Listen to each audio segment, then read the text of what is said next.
সোমনাথ এক্ষুনি এটা শর্ট নিয়েছিল আর বলছিল দুই মা বৌমার কত মিল। আমি বলছি আমাদের 7 বছর এই কমপ্লিট হয়ে 8 বছরে পড়লো আজকে। তো আমি কালকে অ্যানিভার্সারি গিফট পেয়ে গেছি, তোমরা সবাই ব্লগ দেখেছো। তো আমার খুব পছন্দের, আমি চেয়েছিলাম সত্যি কথা আমার খুব ইচ্ছে হাতে একটা ছোটো সোনার আংটি আর গলায় একটা চেন, এটা আমার ইচ্ছে।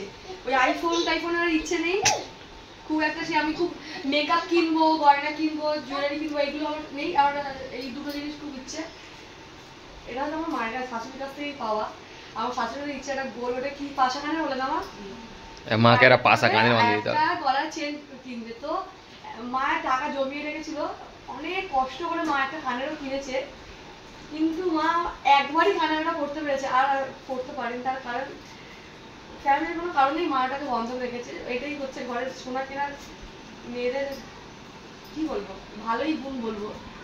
তো মায়ের কাছ থেকে এই গুণটা আমি পেয়েছি যে বেশি পয়সা এদিক ওদিক, আমি খুব কিপটে একটা মানুষ, আর সোমনাথ হচ্ছে সেরকম খুব হাত খোলা একটা মানুষ। তো আমার তো মনে হয় আমার জন্য এই সোনাটাই বেস্ট। আর হ্যাঁ, ঝগড়ার যে কথা যেটা বলছিলাম, আমি আর আমার শাশুড়ি বিয়ের পরপর আমরা খুব ঝগড়া করতাম, এখন আর ঝগড়াটা হয় না। তাও কত ঝগড়া করেছি, 3 বছর টেনে ঝগড়া করেছি, টেনে বসে। মামা হয়ে যাওয়ার পর 1 বছর পর মা আমরা ঝগড়া করিনি, মা আর আমি, সেই মতো ঝগড়া হয়নি। মামার লাঠি আরে মণিমালাও যখন ছিল তখনও ঝগড়া হয়নি, ও ঘর দিয়ে বেরিয়ে গেল সেই ঝগড়া হয়নি। আর মাকে তো বলে বলে বলে বলে এই ঘরে তো মা আসতোই না, তারপর যখন পুচকু হলো তারপরে মা এলো। বাবার জন্য আমার ছোট ননদের তাড়াতাড়ি বিয়ে হয়েছে। বাবা যদি না চেনে হতো আমার ছোট ননদ এখন আমাদের সঙ্গে থাকতো না। তো দুপুরবেলা এখন খাওয়া হয়ে গেছে আর শাশুড়ি বৌমা বসে তো গল্প, এদের গল্প তো কমই নেই। আমি চিন্তা করছি সাইক্লোনটা কখন আসবে।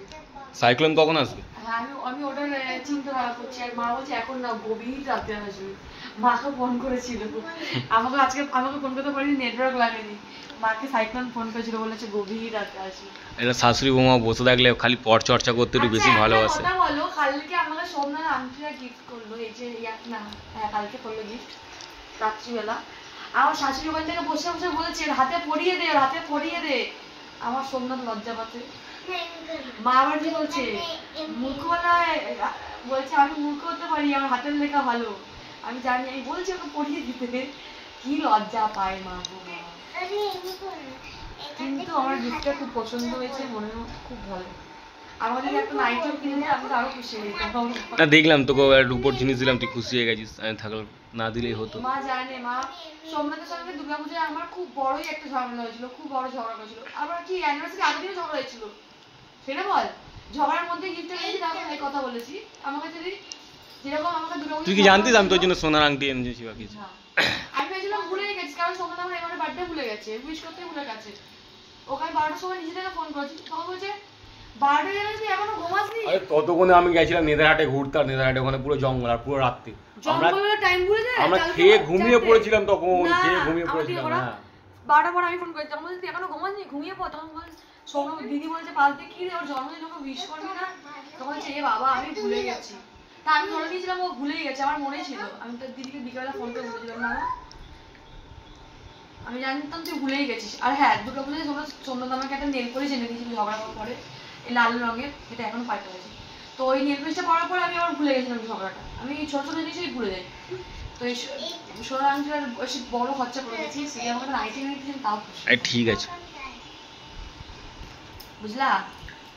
আর প্রতিবার শুধু বলে ফেস রিভিল, তো আমরা কালকে করে দেবো ফেস রিভিল পাক্কা। কালকে ফার্স্ট ব্লগ আমাদের ফেস রিভিলেরই পাবে। কেন করছি না, কারণ আমরা কি একটা 6 দিন না 7 দিনের মাথায় মুখ দেখাতে নেই, হয়তো এরকম কোনো আছে, ওই জন্য আমরা মুখ দেখাইনি। তো আমরা দেখাবো খুব তাড়াতাড়ি কালকেই দেখাবো। আজকে এই ব্লগটা করছি। মা কিছু বলবে? কিছু বলবো না, 7 দিনের স্যাটারডে হয়, তারপরে বাচ্চার মুখ দেখাতে হয়। আচ্ছা 7 দিনে কি স্যাটারডে হয়? আচ্ছা অনেক নিয়ম থাকে, এগুলো যে এ করতাম। অনেকজন বলছে তুমি রান্না করে হাত দিচ্ছ, এগুলো গছরের জিনিসের আমি বোঝাচ্ছিলাম না, হাত দিতে নেই, তুমি হাত দিতে নেই তো। কিন্তু কোথায় কি থাকে তো মাও তো জানে না, যেগুলো আমি না করছিলাম ওখানে ওরকম পড়েই থাকতো। তো ওই জন্য কত দিলে কি গিফট হয়, টাকা পয়সা কোনো ভ্যালু করে না, গিফট হয়। কি গিফট? সেটা 2 টাকার জিনিস হলো গিফট, 1 টাকার জিনিস হলো 100 টাকার জিনিস হলো গিফট। কোনটা ওর কি মাইনের উপর ডিপেন্ড করছে। আর একটা কথা বলি, গিফট সত্যি কোনোদিন দাম ম্যাটার করে না, কিন্তু আমি বলে দিলে তো সেই জিনিসটা আমি পাবো। আমি জানি, যদি বলি শোনো আমি এটা নেবো, তো হ্যাঁ দেবো, কিনে দেবো, সেটা আলাদা ব্যাপার পাওয়া। আর নিজে থেকে পছন্দ করে এনে দেওয়া সেই জিনিসটা সম্পূর্ণ আলাদা, সেটাই বেশি ভালো লাগে। আমি দেখো লাল নেল পলিশ করি না, বারবার বলছি, কিন্তু আমাকে এনে দেওয়ার পর আমি খুবই খুশি হয়েছি, পায়েও পড়েছি। তাও দেখো ওটেও নেল পলিশটা একবারই পরেই আছে, এখন ওঠেনি। তো আমাকে কেউ কিছু এনে দিলে নিজে থেকে পছন্দ করে, সেটা বেশি ভালো লাগে। ওই আমি যেটা নিয়ে পছন্দ বললে তো আমি পেয়ে যাবো, সেটা আমি নেবো। আমার ভাই ভদ্র ছেলে চামচ দিয়ে আবার খাচ্ছে। এখন বিকার ছেলে এসছে, এখন কেক খাচ্ছে। এখন খেয়ে নে। বিকেলে ঘুম থেকে উঠে মামা চলে যাবে, মামাকে এখন তো এখন থেকে বাবু যা বদমাশি করছে কি বলবো, খাওয়াতে চাইলে খেতেই চায় না। তুই নাচছিস, তারপর আবার হাঁ করে থাকে। খেতে খেতে আমার চিন্তায় পড়ে যায়, খুব গভীর চিন্তা করে। আর এরকম করে টেনে দেখবে চালাগুলো। আমি কি বুঝতে শিখেছি, আমি তো ভুলেই যাই আমার মুখের ভেতর ঢুকাচ্ছে, আমি ভুলেই যাই। জিভ দিয়ে টেনে বের করে মুখে ওদের পতলে আমার কি হাল হবে বাবা গো। কেন কি হয় মুখে ভাতের পরে? কি হবে কি হবে মুখে ভাতের পরে? কি হাল হবে ওটাই বলছি। মামা আমাকে এতটা কি জ্বালাইনি, তুই লম্বা করে আগে খাতাটা ভিজে গেলে কম্বলটা। বাবু বস। পিউ কি করছে? দেখছে তোর দিকে? দেখতে দুখানা বাচ্চার মা গেলি না দেখতে দেখতে। আমি মা হয়েছি, তুই বাবা হয়েছিস, সেটা বল। বাবা তো আমি হলাম, ঠিকই আছে। আমি ভাবি মাঝে মাঝে যখন আমরা স্কুটি করে দেশে যাবো, কি করে যাবো স্কুটি করে দেশে? কি করে যাবো তুই বল তাহলে, কি করে যাবো? মামাম সামনে বসবে, আমি কোলে নিয়ে বসবো। ট্রেনে করে যাবো না গো, আমি কোন স্কুটি স্কুটি করে করে যাবো না। ও বলছে আমরা যখন দেশে যাবো স্কুটি করে কি করে যাবো, চিন্তায় পড়ে যাবো। ট্রেনে করে যাবো, স্কুটি করে যাবো না। তুমি কিসে করে যাবে? মাকে আর মামাকে টেনে তুলে দেবো, আমরা তিনজন যাবো স্কুটি করে। তাহলে একে আর মাকে টেনে তুলে দেবো, দিয়ে আমরা যাবো স্কুটি করে। কতদিন যাইনি দেশে স্কুটি করে আর অটো করে, অনেকদিন হয়ে গেছে। এখন আবার 1 মাস। তুই হসপিটালে 3-4 দিন ছিলিস, কিরকম লাগলো হসপিটালে? হসপিটালে এই টাইমে খেতো আর ঘুমাতো। আর এখানটা তো মা এমন তেল মাখিয়ে দিয়েছে যে মাথার মতো এমনি করতে থাকে, দুধ খুঁজতে থাকে, ঘুমায়, সারাক্ষণ ঘুমায় এখানে। হসপিটালে সবাইকে দেখি, সবার একই বাচ্চা, সেম বাচ্চা। হ্যাঁ পুরো সেম বাচ্চাগুলো সবাইকে সেমই দেখতে পাই। আর সবাই এক করে আসছে। আর যখন অ্যানাউন্সটা হয় তখন বোঝাই যায় যে ডেলিভারি হয়েছে, তখন বোঝা যায় যে আর একজন যুদ্ধ দিয়ে বেরাচ্ছে, জিতে বেরাচ্ছে। এরকম ঘুমিয়ে পড়েছিল, আমি একজন জিতে বেরোচ্ছে। আচ্ছা ঠান্ডা বোঝা যাচ্ছে, আজকে সাইক্লোন না কি আবার তো কথা। ওয়েদারটা খুব ঠান্ডা, মার জন্য মাথায় টুপি পরিয়ে দিচ্ছে, কারণ আমরা পাখা চালিয়ে আছি একদম আস্তে, পাখাটা দুয়ে চলছে, দুয়ে। মা বিকালবেলা উঠে মাম্মাকে পড়াতে বসেছে। ঠিক আছে, ঘরে এরকম ঠাকুমা থাকলে এরকম ঠিক করবে। আর ড্রামা দেখো না মামা,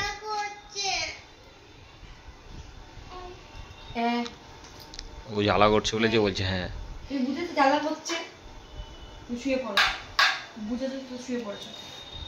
মা এতে খাওয়াচ্ছিলাম, খেলো না বলে মা কোলে নিয়ে যেই কোলে নিয়েছে কোলের মধ্যে পটি করে দিয়েছে। কোলে উঠলে খুব ভালোভাবে পটি করে। আবার কি দুবার করছে? আমার তো ঘুমে চোখ খুলছিল না আমার। তোর কোলেও ভালোভাবে করে দিয়েছে একবার, মায়ের কোলেও করে দিয়েছে। ঠিক করে বিছানা করবি যাতে ভিজে না হয়। হাই গাইস, আমি টুপি পরেছি,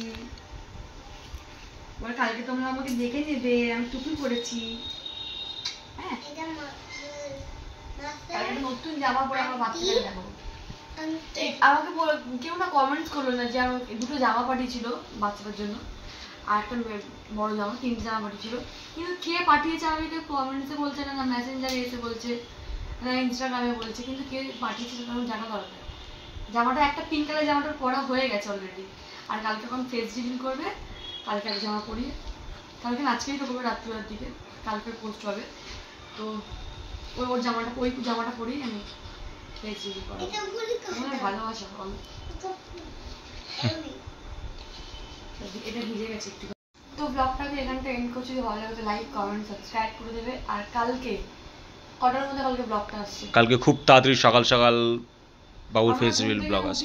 দেরি করে 11:30 চেষ্টা করবো 12টার মধ্যে ফেস রিভিলের ব্লগটা পোস্ট করে দিতে। তখন 12টা টাইম বললাম, 12টার সময় কালকে বাবু ফেস রিভিল হয়ে যাবে, ঠিক আছে? আর আজকে রাত্রেবেলায় ব্লগটা শুট করবো, কিন্তু কালকে যে হসপিটালে বাচ্চাটা বাবানকে জামা দিয়ে গেছিল তারই জামা পরে আমি ফেস রিভিউটা করাবো। তো নেক্সট ব্লগ দেখতেই পারবো। আর তাকে খুব খুব খুব থ্যাংক ইউ, অনেক ধন্যবাদ, খুব ভালো লেগেছে। আর একটা জামা পরেও নিয়েছে অলরেডি, একটা জামা আছে মামা, আর একটা যেটা বড় জামা ওটা আমি আমাকে পরে দেবো। তো চলো দেখতে থাকো সঙ্গে।